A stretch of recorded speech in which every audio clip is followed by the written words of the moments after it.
Radio Chunar पर हमारे साथ एक बहुत बड़ी पर्सनालिटी जो है वो जुड़ चुके हैं। और अगर हम एजुकेशन की बात करें तो एजुकेशन के हवाले से जी हाँ काफ़ी ज़्यादा आगे हैं और नेट क्वालिफाई किया है, सेट क्वालिफाई किया है। आपको बता दें गोल्ड मेडलिस्ट भी रह चुके हैं इन बीकॉम। हंदवारा में रहते और नाम है उनका Firdous Hasan Dar. Welcome Firdous sir, thank you so much हमारे साथ जुड़ने के लिए। Thank you for inviting. Okay, तो मैंने तो अभी आपका बताया कि फिरदौस साहब जो है मतलब आपने नेट क्वालिफाई किया है, एजुकेशन के मामले में काफ़ी ज़्यादा आगे है। तो मैं चाहती हूँ यहाँ पर आप हमारे लिसनर्स को कुछ अपने बारे में बताएं। जी, myself Firdous Hasan Dar ji, I am from Handwara area, Handwara Mawar area जी, their village namely Shanu, right? Shanu, बिल्कुल। वहाँ से मैं हूँ।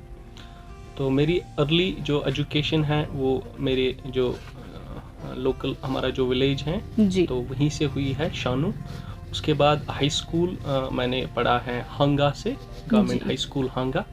उसके बाद 10th के बाद मैंने कॉमर्स सब्जेक्ट चॉइस किया। जी, तो उसके बाद 11th 12th मैंने हायर सेकेंडरी हंदवारा से पढ़ा है। जी, तो हायर सेकेंडरी में मैं टॉपर रहा हूँ हंदवारा बिल्कुल। हायर सेकेंडरी बैच 2009 का। जी, तो देयर आफ्टर ग्रेजुएशन के लिए मैंने हंदवारा डिग्री कॉलेज, हमारा पहला बैच था, जी, तो हंदवारा डिग्री कॉलेज से मैंने फिर बीकॉम कर लिया।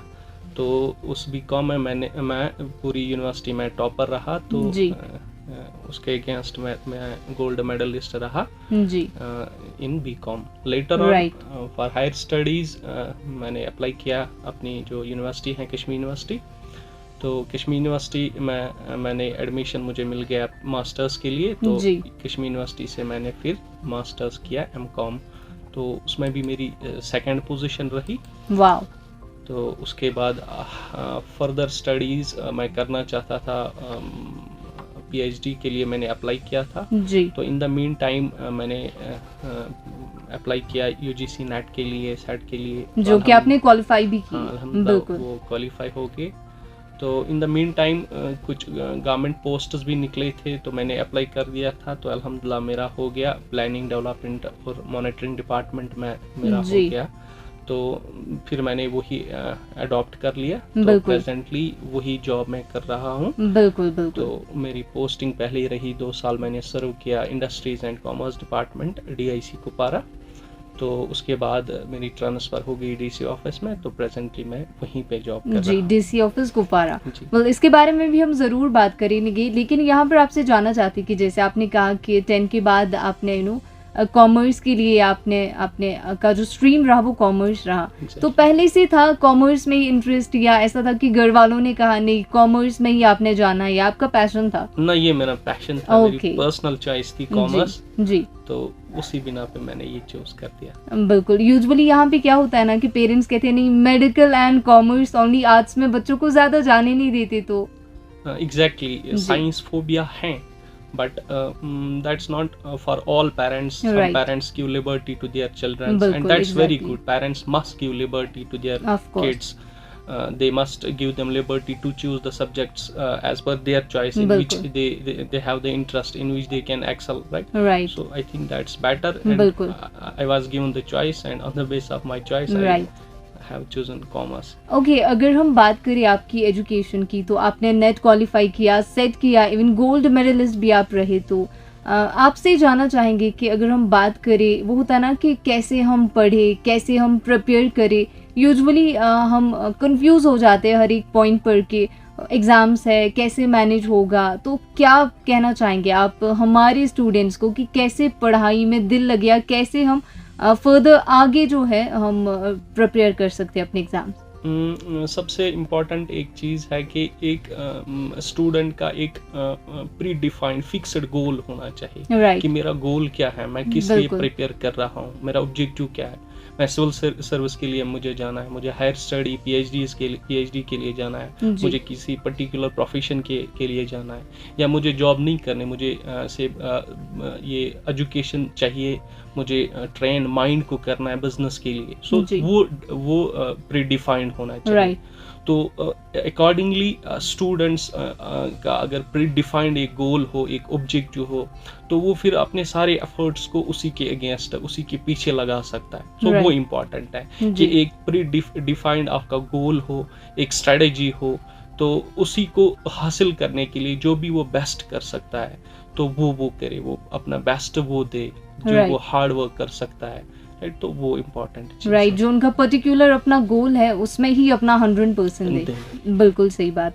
तो यहाँ पर आपसे जब मैं यही जानना चाहती हूँ कि अगर हम एजुकेशन सिस्टम की बात करें अपने कश्मीर वैली में, तो आपको क्या लगता है कि किस किस्म का यहाँ पर एजुकेशन सिस्टम है, एंड आपको लगता है कि यहाँ पर भी कुछ इनिशिएटिव्स की ज़रूरत है, सम इनिशिएटिव्स शुड बी टेकन और शुड बी डन, ताकि और बेटर हो सके एजुकेशन सिस्टम यहाँ का? देयर इज जितनी भी बेटरमेंट हो, but there is always scope for improvement. Right, In exactly. fact, by this announcement of new educational policy, very novel initiatives have been introduced. Right. So वो already central government का ही initiative है, new बिल्कुल। education policy introduce हो गई।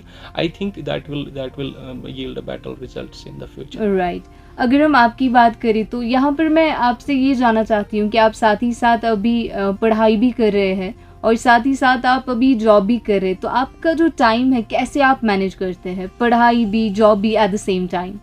Presently ज़्यादा मैं focus job के साथ हूँ। जी।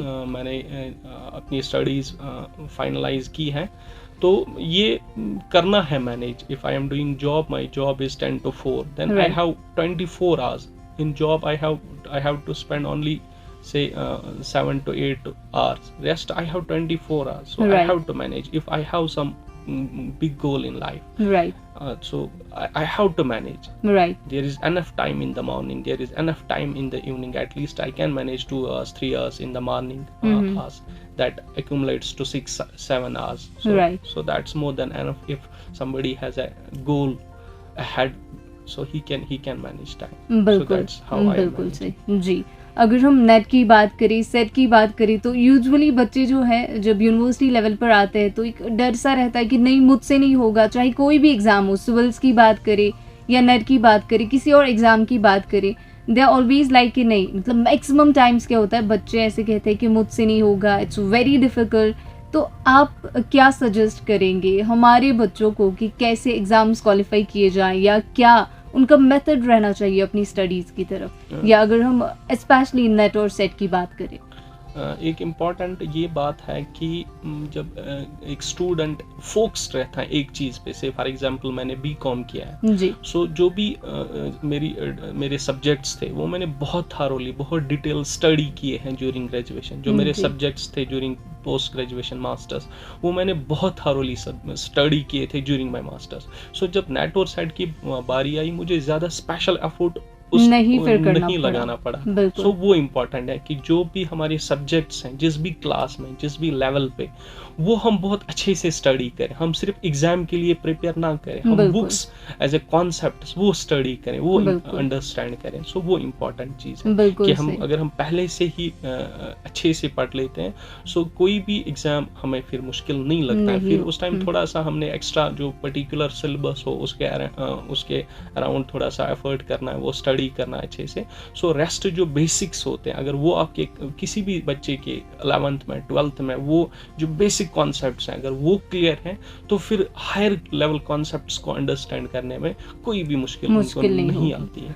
बिल्कुल, So, ये वो बात आपने important। बिल्कुल सही कही कि हम क्या करते हैं एग्जाम्स के टाइम पर ही हमने बुक्स खोल दी, एंड लिटरली मतलब आधे बच्चों के साथ ऐसा होता है जब एग्जाम होता है तब उनको पता होता है कि अच्छा ये तो मेरे टीचर थे, क्योंकि क्लास में कभी गए नहीं होंगे कॉलेज में। होती है ऐसी चीज़ें। जी। और हमने ये भी देखा है कि अगर हम कॉलेज की बात करें तो मतलब ऐसा हमारे माइंड में होता है ना कि नहीं कॉलेज लाइफ है, 12th हो गया, अब हमें बस एंजॉय करना है, फ्रेंड्स बनाएंगे, बाकी चीज़ें वो भी इम्पोर्टेंट है, लेकिन वो पढ़ाई का आपको लगता है कि कहीं ना कहीं हमसे वो लैक हो जाता है, छूट हो जाता है? एग्जैक्टली वो बहुत क्रिटिकल स्टेज है बिल्कुल सही। किसी स्टूडेंट के भी लाइफ में। सो वो डिसाइडिंग स्टेज है, राइट, और ये क्योंकि शेप वहाँ देते पे हैं आपके फ्यूचर को। एग्जैक्टली वो एक शेपिंग फेज है, क्योंकि वहाँ पे बहुत सारे एवेन्यूज हैं, एक स्टूडेंट्स को ओपन उसके लिए राइट, अवेलेबल सब कुछ होता अवेलेबल है। सब कुछ होता बिल्कुल, है। सो वहाँ पे इम्पोर्टेंट है फोकस्ड रहना, राइट, वो चीज़ इम्पोर्टेंट। अगर एक स्टूडेंट ग्रेजुएशन में ड्यूरिंग हिज ग्रेजुएशन और हर ग्रेजुएशन फोकस्ड रहे अपने स्टडीज़ पे, तो वो उसका फ्यूचर फिर इंशाल्लाह ब्राइट राइट होगा। अंशुल। तो यहाँ पर आपसे हम जानना चाहेंगे कि अगर हम गोल्ड मेडल की बात करें, आपको बीकॉम में मिला, आप टॉपर रहे अपने 10 में भी 12 में भी, तो मतलब कैसी फीलिंग है ये? How does it feel to अलहम बीइंग एन गोल्ड मेडलिस्ट? अल्हम्दुलिल्लाह, इट्स वन ऑफ द मतलब higher level feeling in For sure, for for sure. Anybody being topper in whole valley. Right, So alhamdulillah, I was very pretty happy for that. Okay. तो ऐसा तो हमें पता ही है कि आप काफ़ी ज़्यादा इन्वॉल्व है पढ़ाई में। पढ़ाई के अलावा is that anything you are interested in? पढ़ाई के अलावा कुछ और, जैसे गेम्स हो, कोई और चीज़ है जिसमें आप काफ़ी दिलचस्पी रखते हैं? In fact, it's very interested in sports. I am Okay. playing cricket. So whenever I get time, I play cricket. Okay, that's तो my- आपकी फेवरेट जो आपकी क्रिकेटर कोई? बाबर आजम बहुत अच्छा ओके, एक शाइनिंग स्टार है Right. इस वर्ल्ड कप में। बिल्कुल। बैट्समैन अगर देखें, अगर बॉलर की बात करें तो बुमराह इंडिया का, तो वो Okay. एक ब्राइट स्टार है जसप्रीत इंडिया के बुमराह। लिए, जसप्रीत बुमराह। राइट। तो पढ़ाई के अलावा मतलब आप क्रिकेट में, Cricket मतलब was- ऐसे यूजुअली अगर हम किसी एकेडमिशियन से बात करते हैं तो हमें लगता है कि दे आर ऑलवेज लाइक कि बुक्स में ही है, रूम में बैठ के बुक्स पढ़ रहे हैं, बट ऐसा नहीं है। मतलब शौक भी होता है कुछ और, जैसे क्रिकेट है, कुछ Exactly. और है जिसमें इंटरेस्ट है। Exactly. बिल्कुल। तो अगर हम अब आपकी ओवरऑल जर्नी की बात करें तो अब तक कैसी रही? एंड पेरेंट्स की अगर बात करें तो हमेशा से सपोर्टिव थे या society? What do have to say on अल्हम्दुलिल्लाह, this? I was very fortunate and मेरे पेरेंट्स का बहुत सपोर्ट रहा, जी, टीचर्स का अल्हम्दुलिल्लाह। I am very fortunate and at every stage. मेरे हायर सेकेंडरी में मेरे एक टीचर रहे, Aijaz sir, doctor Aijaz Farooq from जी। श्रीनगर, उनका बहुत सपोर्ट है। कॉलेज में मुझे टीचर एक मिले, डॉक्टर अब्बास सर, उनका Okay. बहुत सपोर्ट रहा। यूनिवर्सिटी में सो एक्चुअली स्टूडेंट की लाइफ में एक सबसे इम्पॉर्टेंट एक चीज़ ये है कि कनेक्शन रहना चाहिए, एक बिल्कुल। स्ट्रॉन्ग बॉन्ड रहना चाहिए पेरेंट्स के साथ, टीचर्स के साथ, या जो उनके रिलेशंस में जिन्होंने पढ़ा लिखा हो, बिल्कुल। अच्छे पढ़े लिखे जो हैं। जी, सो वो इम्पोर्टेंट चीज़ है। उनका बहुत एक वो रीइंफोर्समेंट, पॉजिटिव उनका वो इंकरेजमेंट मिल जाता है। राइट, सो टीचर्स का बहुत सपोर्ट रहा हमेशा, स्पेशली एजाज सर का मैंने जी। कहा, अब्बास सर का था, वो तो जी, उनका तो क्या मैं बताऊं, हमेशा वो लाइक माय ब्रदर, उन्होंने मुझे सपोर्ट किया, Right. गाइड किया। मेरे कज़न ब्रदर्स सो फैमिली में थे, उनका सपोर्ट था, सो वो मोटिवेशन थे मेरे लिए आगे। वो Right. सब तो ये उन सब का सपोर्ट रहा, मेरे पेरेंट्स का, मेरी फैमिली का। बिल्कुल। अगर हम साहब आज आप पहली बार रेडियो चनार पर आए तो बस लास्ट पर आपसे जानना चाहेंगे कि रेडियो चनार पर आकर आपको कैसा लगा? बहुत अच्छा है, thank you very much. Thank you, it was Thank you. My pleasure to have you here. Thank you so much.